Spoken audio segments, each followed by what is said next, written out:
যশোরের কেশবপুর ও মনিরামপুর উপজেলার বিভিন্ন এলাকায় চোখে পড়ে কালোমুখ হনুমানের বিচরণ। যুগের পর যুগ ধরেই এ প্রাণীর বসবাস রয়েছে এলাকাগুলোতে। হিন্দু শাস্ত্র মতে ভগবান শ্রীরাম ভক্ত কালোমুখ হনুমান বিশাল সাগর পাড়ি দিয়ে রাবণের রাজপ্রাসাদ থেকে উদ্ধার করেছিল রামপত্নী দেবী সীতাকে। তবে কালোমুখ এসব হনুমান এখন অস্তিত্ব সংকটের মুখে পড়েছে।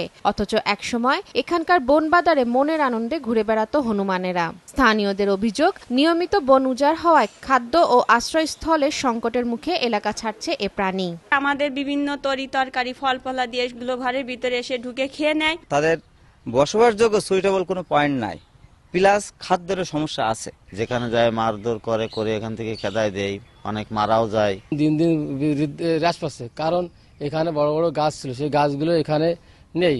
খাদ্যের সন্ধানে অন্যত্র গেলেও নানা কারণে মৃত্যু ঘটছে বিরল প্রজাতির এ হনুমানের। এই অবস্থায় কালোমুখ হনুমানের জন্য অভয়ারণ্য গড়ে তোলার দাবি এলাকাবাসীর। এর যে খাইদা চাহিদা, এই চাহিদা যে পূরণ হয়ে যায় তাহলে এর কাছে আর ক্ষতি করবে না, মানুষের গাছপালাগুলো ভাঙবে না, ফলগুলো খাবে না। পারিবারিক যে ঝামেলা না করুক, পারিবারিক ক্ষতি না করুক, আমাদের সুবিধা থাকুক। হনুমানের জন্য অভয়ারণ্য করা হোক, যা হনুমান সেখানে থাকতে পারবে, ফল ফলাদি গাছপালা লাগানো হোক, হনুমান সেখানে অবাধে বিচরণ করতে পারবে।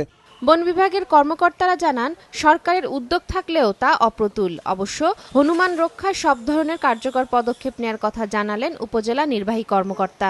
সরকার রাজস্ব খাত থেকে যে পরিমাণ খাবার তাদেরকে দেওয়া হয়, আসলে এটা অপ্রতুল। আরও বেশি দিলে দেখা যাচ্ছে এটা সংরক্ষণ করা সুবিধা হতো। প্রাণী সম্পদ দপ্তরকে বলা হয়েছে তাদেরকে একটি ডিপিপি তৈরি করার জন্য, এবং আশা করছি বিদেশি একটি সংস্থার অর্থায়নে অচিরে আমরা একটি প্রকল্প দাঁড় করাতে পারবো, যেটার ফলে কেশবপুরের ঐতিহ্যকে আমরা টিকিয়ে রাখতে পারি। বন বিভাগের তথ্য মতে কেশবপুরের 17টি দলে বিভক্ত কালোমুখ হনুমানের সংখ্যা প্রায় 400। সময় সংবাদ, যশোর।